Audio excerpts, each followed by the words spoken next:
I was standing here and one foot was kind of like sinking into the lake, but it'd be fine. If it keeps getting further and further, then maybe I'll stop.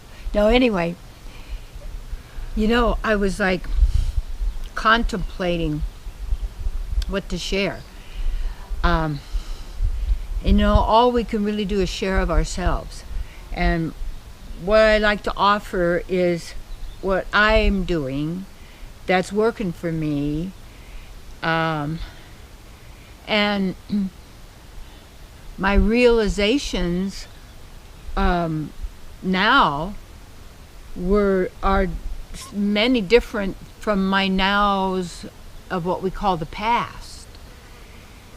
And yet there was some truth there, or something that was pulling me along in my, what would you call it, pursuit of not happiness, but in a sense, we're running after the taste of God. That's what I call it. It's, when you get that taste of when you feel like liberated, or some sense of yourself, or some experience out of the ordinary, or, it's like, I know when I was going to church the first times, when I was in a really difficult marriage and suffering a lot of pain, and I knew where to go. Where would I go? And I went to a metaphysical church, and then the things that I would hear, I would become more restored to myself, because there was truth there. It doesn't mean it was all truth in everything that's taught or anything. We need to be discerning and not just throw out everything because it's a fad too, or because, God's out, but the universe does it now. It's just, really?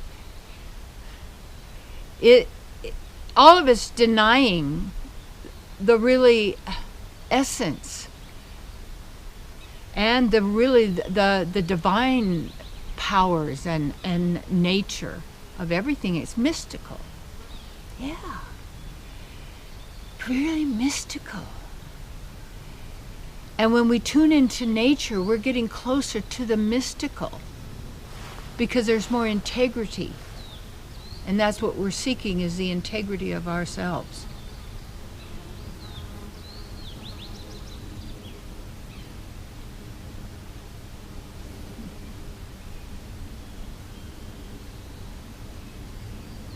And that comes in the quietness, even when there's noise or sounds, that you become so strong within yourself. You are always tasting the soma of divine love, loving yourself, your God presence, your beloved.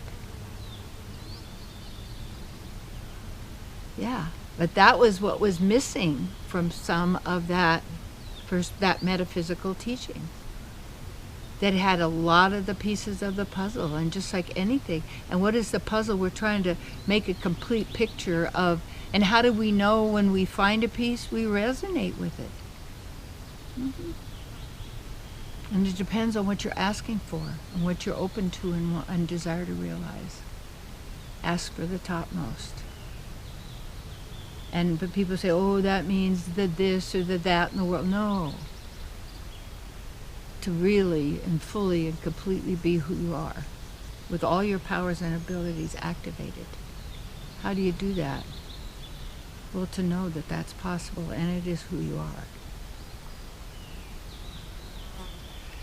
So, how do we start? Right where you are. And you take a look at whatever is going on in your world you call a problem. It's because you're calling it a problem, first of all. So let's just talk to your God presence within, even though we'll go beyond the talking apart, but it's a step. And that saying, what would you like? That this be resolved, this be worked out, or this be met, or this, that is needed, actually,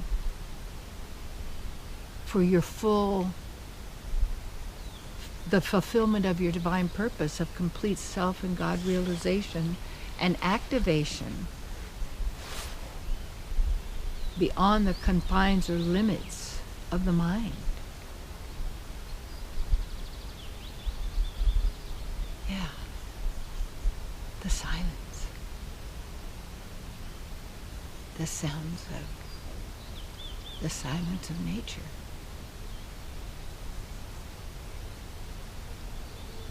The song,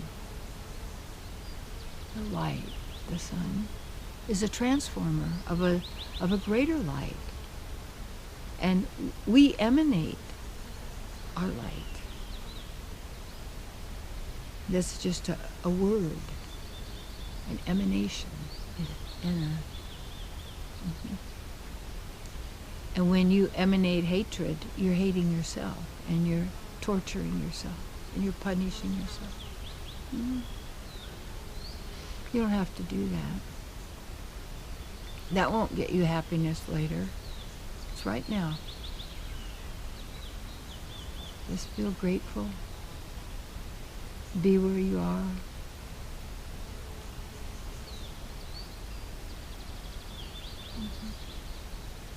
Be with yourself.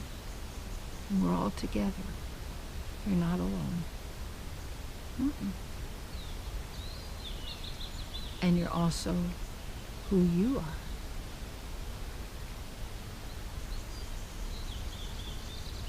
And when we know this is when the fun begins.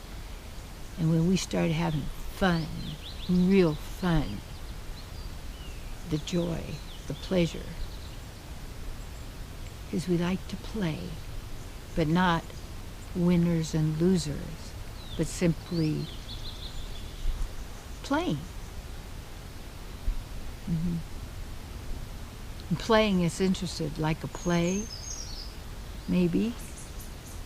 But how about the divine play?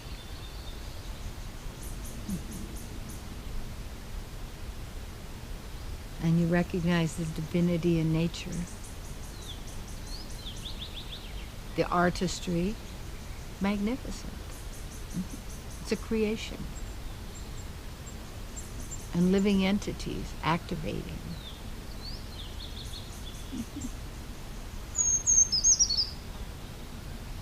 That was a pretty one. Wow. It's called acoustical music. The vibration.